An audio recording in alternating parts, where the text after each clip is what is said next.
Hay noches que simplemente lo cambian todo. Y para un hombre llamado Jacob, una sola noche no solo cambió su nombre, cambió el destino de toda una nación. Hoy vamos a meternos de lleno en esa lucha misteriosa que lo transformó de el engañador a Israel. Y aquí está la gran pregunta, ¿no? De verdad, una noche de pura lucha, de estar completamente solo en la oscuridad, ¿puede redefinir quién eres para siempre? Vamos a seguir a Jacob en ese momento clave, esa noche que literalmente lo cambió todo. A ver, la historia arranca con un viaje de vuelta a casa.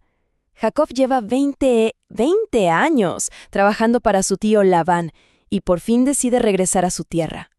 Pero ojo, esto no es un final feliz de película. Para nada.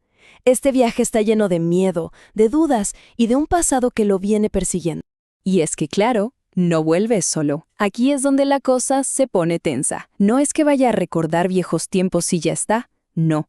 Jacob viene con toda su familia, con un montón de riquezas, sí, pero también viene cargado con un miedo terrible. El miedo a un encuentro que lleva 2 décadas evitando.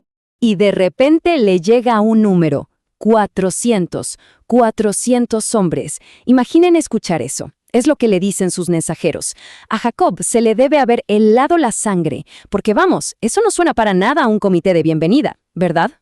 Y ahí está el motivo de su pánico. Quien lidera a esos hombres es su hermano, Esaú. Sí, el mismo al que años atrás le robó la primogenitura y la bendición de su padre.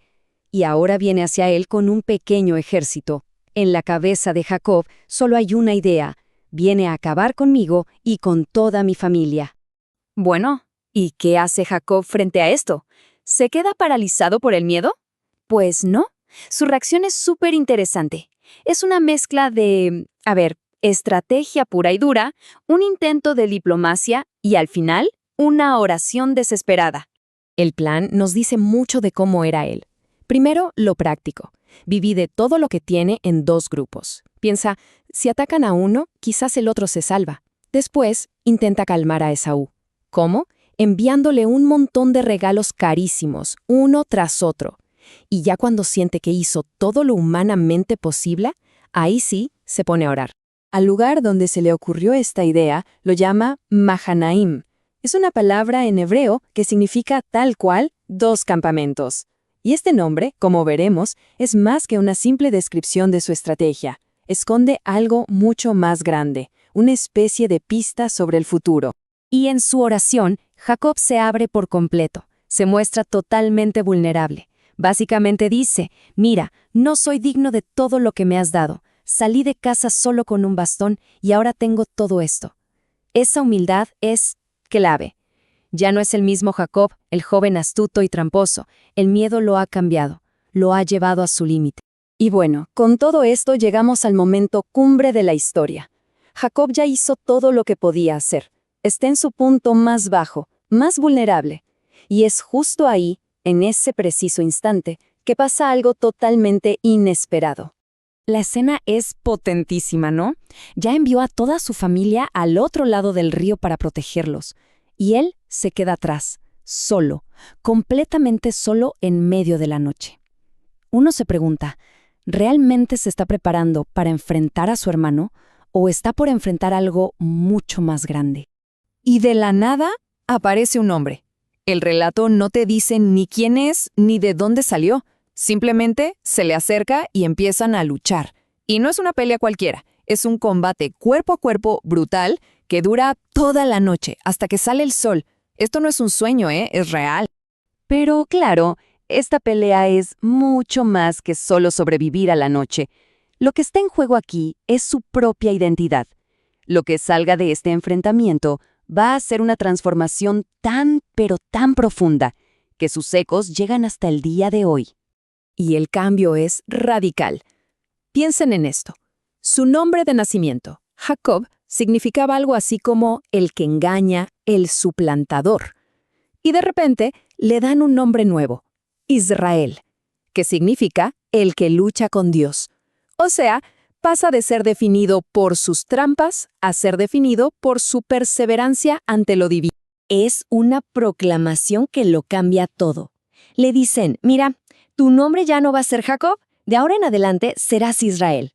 Es como decirle, tu pasado de engaños ya no te define.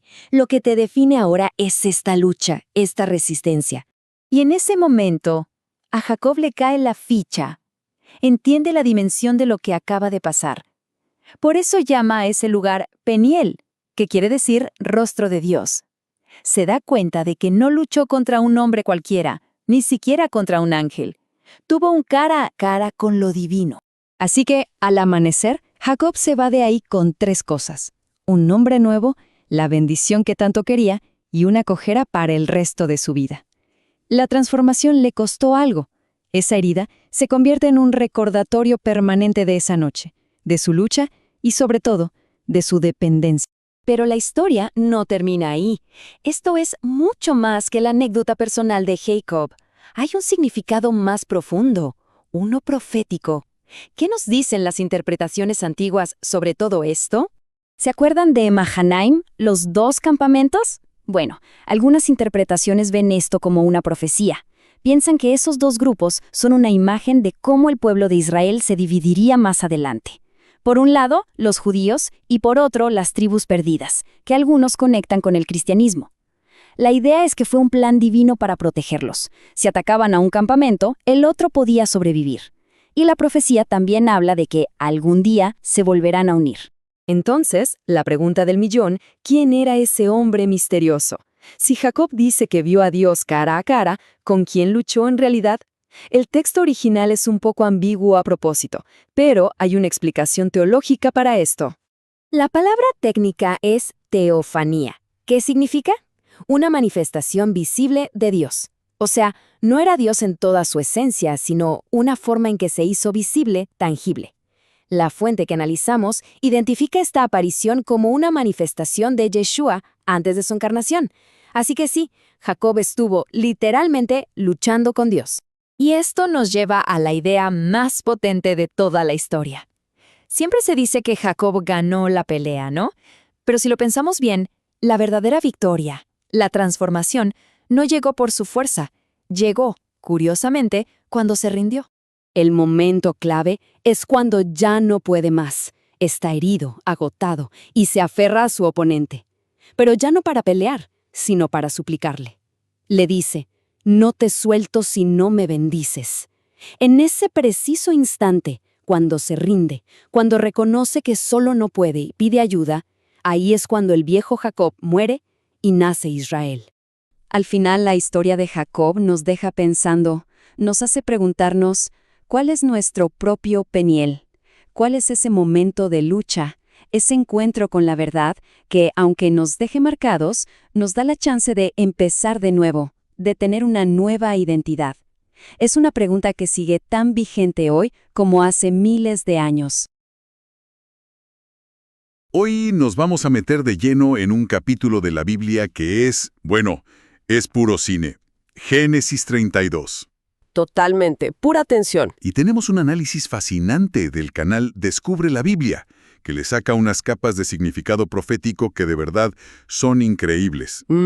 Porque, a ver, no estamos hablando de una simple historia antigua. Es el relato de un hombre, Jacob, enfrentando la noche más larga y aterradora de su vida. Está a punto de encarar su mayor miedo, que tiene nombre y apellido. Esaú, su hermano. Exacto. Y en esa soledad, en plena oscuridad, se encuentra con una fuerza que lo va a quebrar y a reconstruir por completo. Vamos a ver la historia tal cual, pero luego... Luego exploramos esas interpretaciones que, como dices, son bastante inesperadas. Bueno, para poner a todos en contexto, Jacob ha pasado 20 años lejos de casa. 20 años. Vuelve con 2 esposas, 11 hijos, sirvientes y, bueno, rebaños que no se pueden ni contar. Es un hombre que lo tiene todo, materialmente hablando. Pero hay una cuenta pendiente, una muy grande. Hace 2 décadas le robó a su hermano gemelo, Esaú, la primogenitura y la bendición de su padre. Con un engaño. Y ahora está a punto de cruzarse con él. Y el pánico es inmediato. Se nota en su primer movimiento. Envía mensajeros. Sí, pero fíjate en el mensaje que les da. Les instruye a que se dirijan a Esaú como mi señor y que hablen de Jacob como tu siervo. O sea, eso va mucho más allá de la cortesía, ¿no? muchísimo más. Es una declaración de sumisión absoluta, un intento desesperado de calmar a un hombre que tendría toda la razón del mundo para quererlo muerto. Es que está aterrorizado. Y lo peor es que esa estrategia parece que no funciona. O no como él esperaba. Porque los mensajeros regresan con la peor noticia imaginable. Le dicen, vimos a tu hermano Esaú, y no viene solo. Viene hacia ti con 400 hombres. ¡400!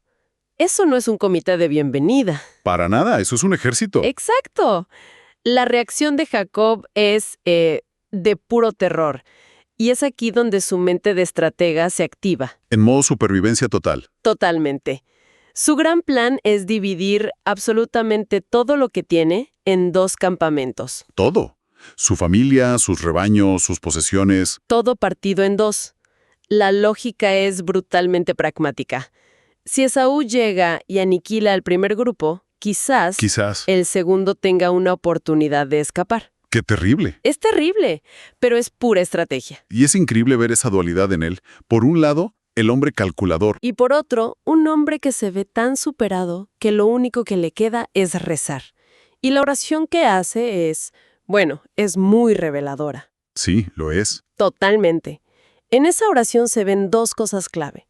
Primero, le recuerda a Dios una promesa. Básicamente le dice, oye, tú me dijiste que volviera, que me tratarías con bondad. Es casi como si le pasara la responsabilidad. Un poco sí. Tú me metiste en esto, ahora ayúdame a salir.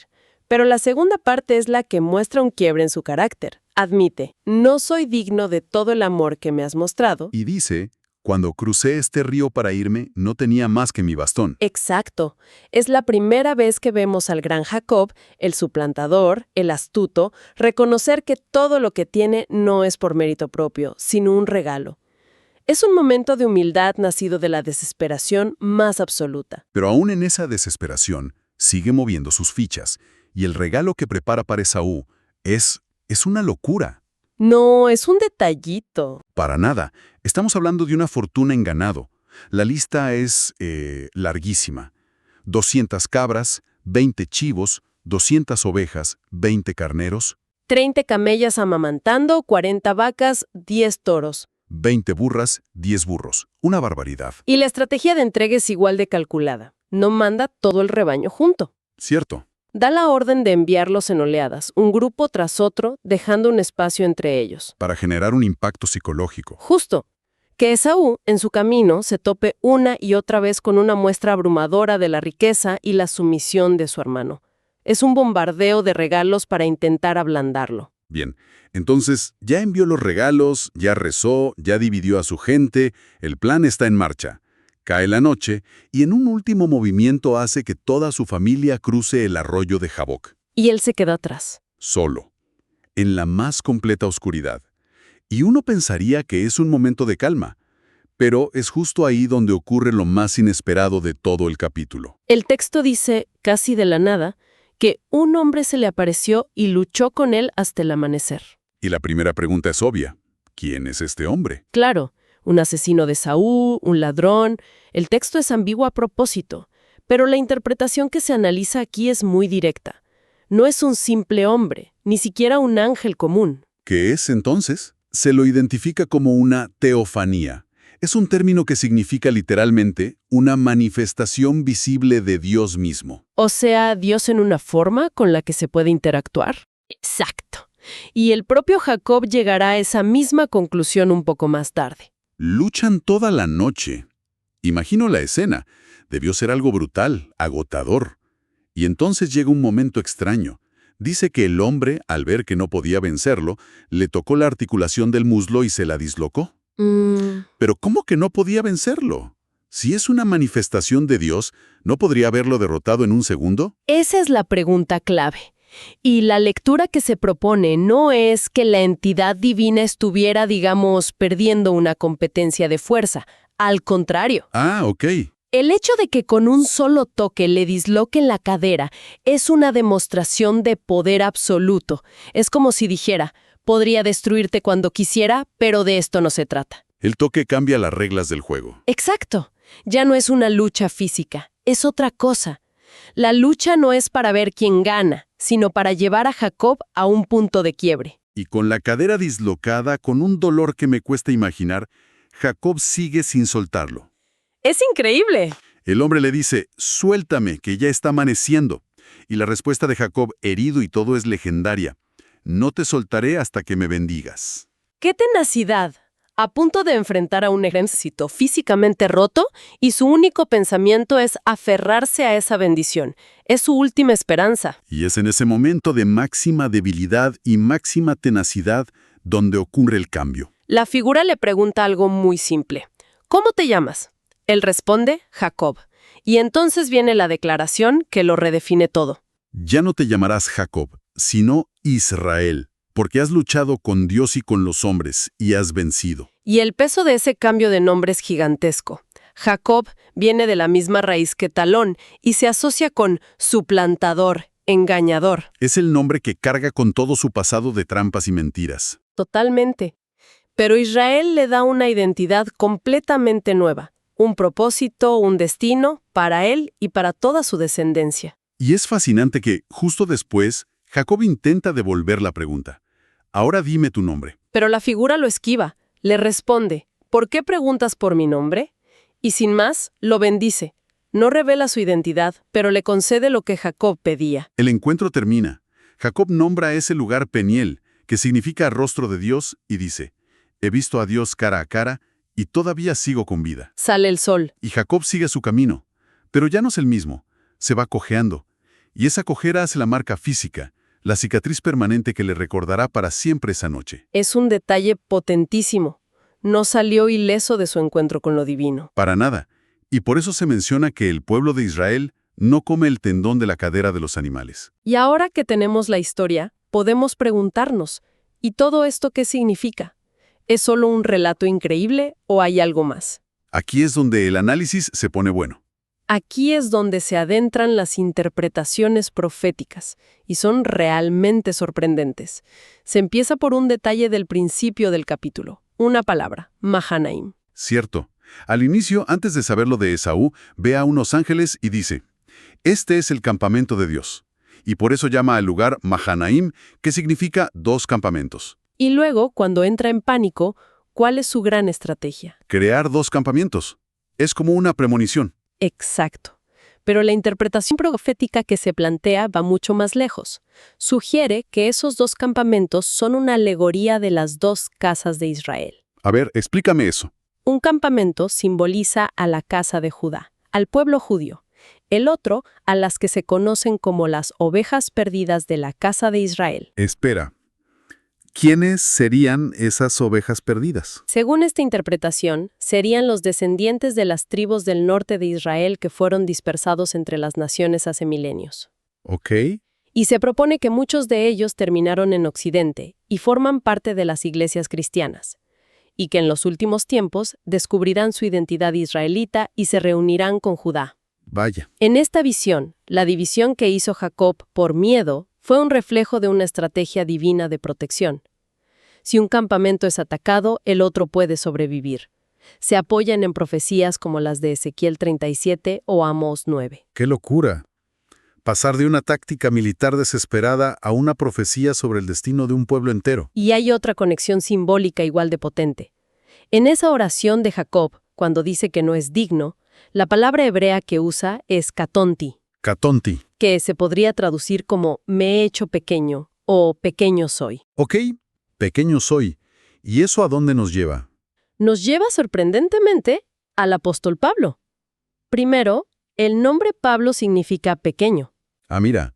Y segundo, en esta lectura profética, Esaú y sus 400 hombres no son solo el hermano vengativo, sino que prefiguran al futuro imperio romano. No puede ser. ¿Sí? Y se crea un paralelismo asombroso. Igual que Jacob, sintiéndose pequeño, catonti, se prepara para enfrentar a Esaú. Siglos más tarde, otro descendiente de Jacob, llamado Pablo, el Pequeño, desafiará la arrogancia del imperio romano con el mensaje de Yeshua, a quien se describe como la estrella de Jacob.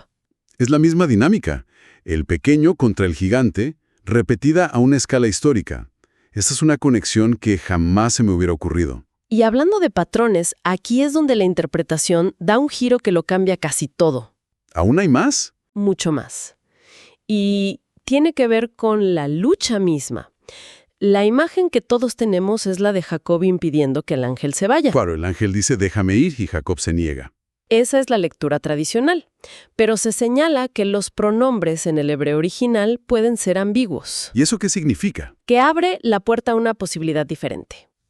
Una que algunas interpretaciones judías también han explorado. Es una perspectiva que invierte los roles. ¿Cómo que invierte los roles? Propone que es Jacob quien pide ser liberado. Es él quien dice, suéltame. ¿Él? ¿Por qué? Porque está amaneciendo y sabe que Esaú y su ejército están a punto de llegar. El pánico se lo está comiendo vivo. Y en esta versión, es el ángel quien le exige algo a Jacob para dejarlo ir. No te soltaré hasta que me bendigas. Pero bendecir aquí no significa darle un regalo. Se explica que el significado literal de la raíz hebrea para bendecir es doblar la rodilla. Es un acto de rendición. Un momento. Eso lo cambia todo. O sea que toda mi vida he imaginado a Jacob como este héroe que somete a un ángel por pura fuerza de voluntad. Pero esta lectura dice que la verdadera victoria fue rendirse. Que es el ángel el que le dice a Jacob, no te vas a ninguna parte hasta que te rindas, hasta que dobles la rodilla ante mí. Exactamente. La lucha no es para que Jacob venza a Dios con sus músculos, sino para que Dios lleve a Jacob a su punto de quiebre. El objetivo es que Jacob finalmente deje de confiar en su propia astucia, en sus planes. Que deje de ser el suplantador. Justo. Y es solo en el momento en que se rinde, cuando dobla la rodilla, que es exaltado y transformado en Israel. La bendición no es algo que él arranca por la fuerza, sino algo que recibe en el momento de su total sumisión.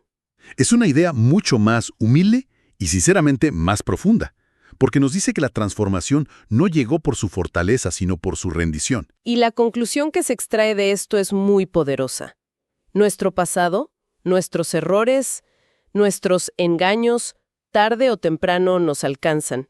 Vienen hacia nosotros con 400 hombres. ¿Como Esaú venía hacia Jacob? Y según esta perspectiva, la única solución real no es un plan más astuto. La solución es una experiencia peniel personal, un encuentro cara a cara con lo divino, donde uno finalmente se rinde, reconoce su propia pequeñez y es transformado desde adentro. Al final lo que queda es una de las historias de transformación más brutales y hermosas que hay. Jacob entra en esa noche como un fugitivo, un hombre astuto pero carcomido por el miedo. Y sale con la luz del sol como Israel, el patriarca de una nación. ¿Bendecido? Sí, pero también marcado para siempre. No sale de ahí como si nada. Para nada. Y el análisis termina llevando esta historia al plano más personal, sugiriendo que todos, de alguna manera, estamos invitados a buscar nuestro propio Peniel. Nuestro propio encuentro transformador. De hecho, concluye con una oración que reflexiona justo sobre esto, sobre la idea de reconocer nuestra pequeñez para poder recibir una nueva identidad. Y esto me deja con una última idea dando vueltas. Es muy significativo que la mayor bendición de Jacob, el momento que definió su vida y el destino de su pueblo, le costaron herida permanente. La cojera de por vida. Exacto. Me pregunto qué nos dice eso sobre la naturaleza de la transformación real. ¿Será que el crecimiento más profundo, el cambio que de verdad importa, siempre exige que llevemos con nosotros la marca, la cicatriz del conflicto que nos cambió para siempre?